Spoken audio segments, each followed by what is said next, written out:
For 75 years, the final resting place of the USS Grayback and its 80-man crew was a ghost story whispered among naval historians. The sub had vanished at the absolute height of its success in World War II, and search teams scoured the Pacific for any sign of it.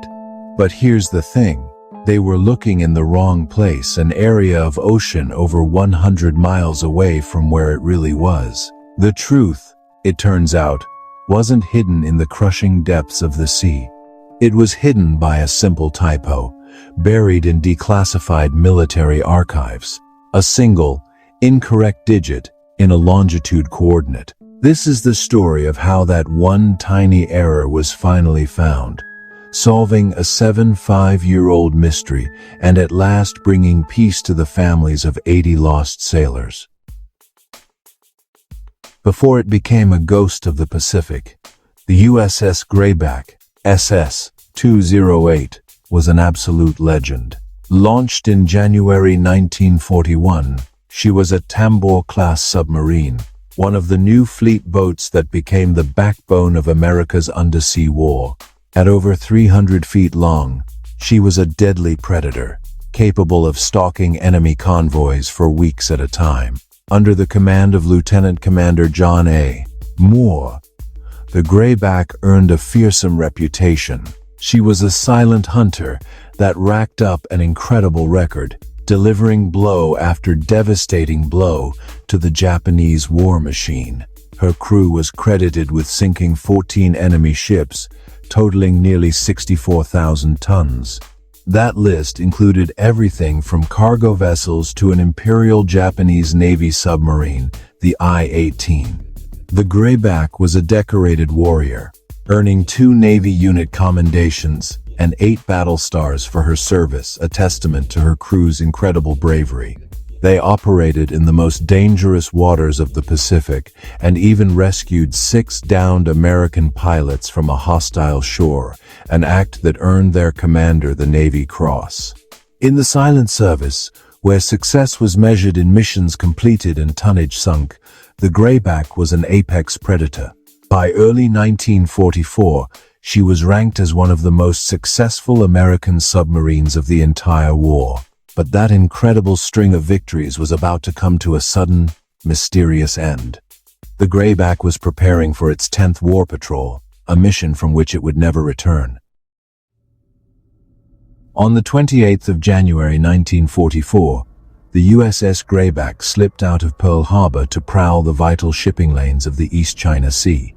For the first few weeks, the patrol was textbook. Commander Moore radioed in one success after another. They had sunk 2 more Japanese cargo ships.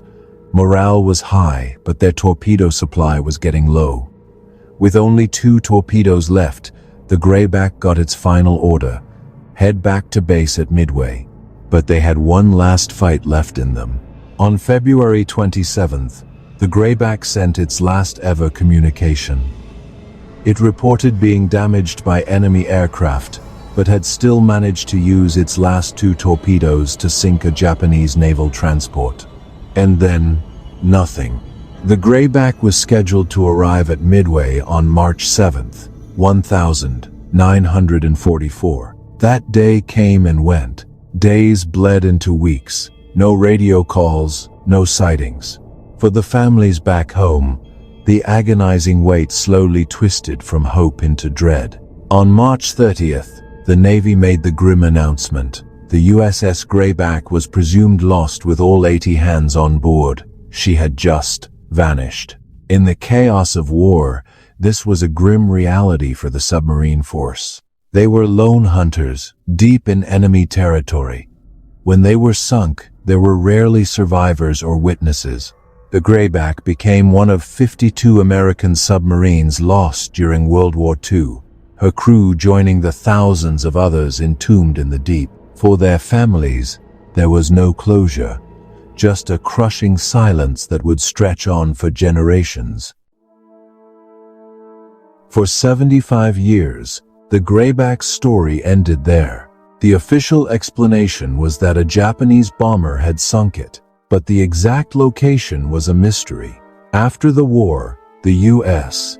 Navy tried to figure out the final moments of its lost subs by translating captured Japanese war records. According to their 1946 translation, the Grayback was sunk in the open ocean southeast of Okinawa. That became the official story told to the grieving families. For decades, it was the spot on the map where everyone believed the 80 sailors met their end. The only problem? They were all looking in the wrong place. The years rolled on. World War II passed from memory into history. The families of the Grayback's crew grew old. Children who lost their fathers became grandparents themselves, holding on to grainy photos and faded letters. One grandmother reportedly never took the service flag out of her window, always holding out hope that her son would one day come walking down the driveway. The Navy had closed the book on the Grayback, but for these families the wound never healed. The submarine was a ghost, a legend, and a painful, unresolved mystery. The ocean had kept its secret well. But the secret wasn't actually buried in the depths. It was hidden in plain sight, on a single piece of paper, in a mistranslated logbook. The story of the Grayback is such a powerful reminder of the thousands of service members who are still missing in action. Their stories of bravery, sacrifice, and in this case, discovery, absolutely deserve to be told. If you find these historical mysteries as fascinating as we do, please consider subscribing and hitting that notification bell. You'll be the first to know when we release new videos exploring the lost heroes and relics of our past. The breakthrough in this 5-year-old mystery didn't come from some new sonar technology. It came from the quiet, meticulous work of a single researcher. In 2018, a Japanese historian named Yutaka Iwasaki was re-examining historical documents about American subs lost in Japanese waters. He wasn't looking for the Grayback specifically, he was just driven by a passion for getting the history right. He decided to do what no one had done for over 70 years. Go back to the original source, the primary Imperial Japanese Navy war records, detailing the attack on the 27th of February, 1944. He wasn't going to rely on the 1946 English translation, as he carefully compared the original Japanese script with the American summary. He found it, a tiny mistake. A single digit in the longitude coordinates for the attack was wrong. The original Japanese log recorded the location, but somewhere in the 1946 translation, that coordinate was transcribed incorrectly. This one-digit error shifted the supposed location of the wreck by over 100 miles from where the attack actually happened. For 75 years, every search, every map, every history book was based on this flawed data. They weren't just looking in the wrong spot, they were looking in a completely different part of the ocean. Iwasaki's discovery was the key. He passed his findings to Tim Taylor, the founder of the Lost 52 Project, a team dedicated to finding all 52 missing American submarines of World War II.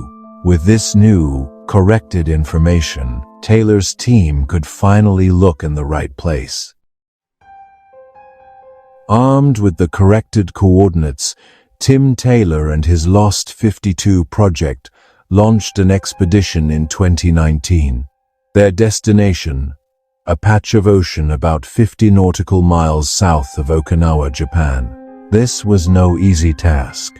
They were targeting an area where the seafloor was nearly 1,400 feet down. The team used state-of-the-art autonomous underwater vehicles, or AUVs, programmed to swim in a precise mow-the-lawn pattern, scanning the dark seabed with side-scan sonar. The search was painstaking. The AUV scoured the darkness for days. Then, a stroke of luck. On the 5th of June 2019, the AUV had to return from its mission early because of a technical glitch. But on its final unplanned pass over the search area, the sonar picked up a massive object on the seafloor. The team sent down a remotely operated vehicle, an ROV, armed with high-definition cameras. As the ROV descended, a shape started to emerge from the gloom. It was unmistakably a submarine. The hull was heavily damaged, consistent with the Japanese report of a direct bomb hit just aft of the conning tower. Her deck gun was found lying on the seabed about 400 feet away. And then, the ROV's camera settled on the conning tower, and the team saw it. There, perfectly intact after 75 years in the crushing deep, was the builder's plaque, clearly reading USS Grayback. There was no doubt they had found her. The discovery of the USS Grayback was officially confirmed by the U.S. Navy 5 months later. It ended a 75-year search and finally brought closure to the families of the 80 sailors lost for so long. For the relatives of the crew, seeing the underwater footage made it real. The abstract story of a sub lost at sea now had a final, tangible resting place. The site is now protected as a war grave, a solemn memorial that will not be disturbed. The discovery is a monumental achievement for Tim Taylor and the Lost 52 project, which has now found several of the 52 missing subs. It's a testament to the power of combining historical detective work with cutting-edge technology. But most of all, it's a tribute to the enduring legacy of the Grayback's crew. They are no longer a ghost in the Pacific. They are found. Their final resting place is known, and their story of sacrifice can finally be told in full. The USS Grayback is, at long last, still on patrol.